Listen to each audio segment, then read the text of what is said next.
ہمارے ہاں ایک لفظ چلتا ہے شریکہ برادری، اور یہ شریکہ برادری کا لفظ جو ہے یہ بڑا خوبصورت لفظ ہے،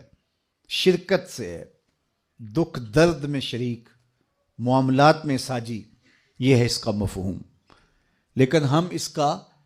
مفہوم الٹ لے چکے ہیں۔ شریک سے مراد مخالف، حالانکہ شریک سے مراد مخالف نہیں ہے، شریک سے مراد شرکت والا ہے۔ فقہا نے لکھا کسی سے قتل خطا ہو جائے، ایک تو ہوتا ہے قتل عمد،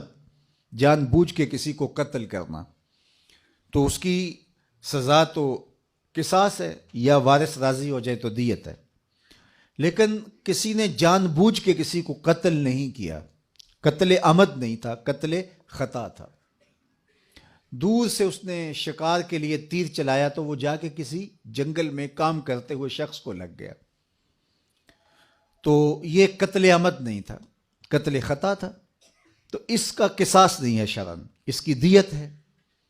تو جب قتل خطا کی دیت دی جائے گی تو اگر جس شخص سے قتل خطا ہو گیا اور وہ دیت دینے کی صلاحیت نہ رکھتا ہو، 200 اونٹ اس کی دیت بنتی ہے، تو اتنے وہ کہاں سے دے گا، اتنی اس کی طاقت نہیں ہے، تو پھر یہ جس کو ہم شریکہ برادری کہتے ہیں، فقہا نے لکھا ہے کہ یہ کام کریں گے اس کے ساتھ، اس کی جان چھڑانے کے لیے اپنے مال سے اس کی دیت ادا کریں گے۔ کیوں؟ اس لیے کہ یہ شریک ہے اس کے، ان کا شریک ہونا متقاضی ہے اس بات کا کہ وہ اپنے بھائی کی جان چھڑائیں اور اس کے لیے دیت دیں، تو یہ تو پھر دکھ درد کے ساجی ہوئے، نہ کہ مخالف ہوئے۔ تو صلہ رحمی ہمارے دین نے ہمیں سکھائی ہے۔ آقا کریم علیہ السلام نے جب فتح مکہ کیا تو اس وقت قریش تھر تھر کانپ رہے تھے، کیونکہ انہوں نے جو آقا کریم علیہ السلام کو اذیتیں دی تھیں، تکلیفیں پہنچائی تھیں، کوڑے پھینکے حضور علیہ السلام کے دروازے پر، کانٹے پھینکے حضور کی راہوں میں، اور عقبہ بن نبی معیط نے اجریاں ڈلوائیں، اسی طرح باقی لوگوں نے جو جو اذیتیں پہنچائیں سب کو یاد تھی۔ اب آقا کریم جب فاتح بن کے مکہ المکرمہ میں داخل ہوئے تو یہ تھر تھر کانپ رہے تھے، انہیں لگتا تھا کہ ہماری گردنیں کاٹ دی جائیں گی، اور اگر ہمیں بہت ہی چھوٹ ملی تو جان کی امان بھی پا چکے تو اتنا ضرور ہوگا کہ ہمیں شہر بدر کر دیا جائے گا، اور وہ اس کے لیے ذہنی طور پہ تیار تھے۔ تو یہ جمع ہو کے حضور علیہ السلام کے پاس جب آئے تو آقا کریم نے فرمایا بتاؤ میں تمہارے ساتھ کیا سلوک کروں، تو انہوں نے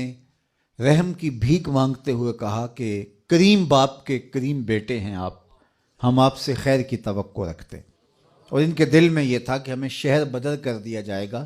چلو ہماری گردنیں کٹنے سے بچ جائے۔ تو آقا کریم علیہ السلام نے جو جواب دیا تو ان کی آنکھیں حیرت سے پھٹی کی پھٹی رہ گئیں کہ آقا کریم نے فرمایا کہ آج میں تمہارے ساتھ وہی سلوک کروں گا جو میرے بھائی یوسف نے اپنے بھائیوں کے ساتھ کیا تھا، اور فرمایا اذهبوا انتم الطلقاء لا تثریب علیکم اليوم، جاؤ تم سب آزاد ہو، آج تم سے کسی قسم کا کوئی مواخذہ نہیں ہوگا۔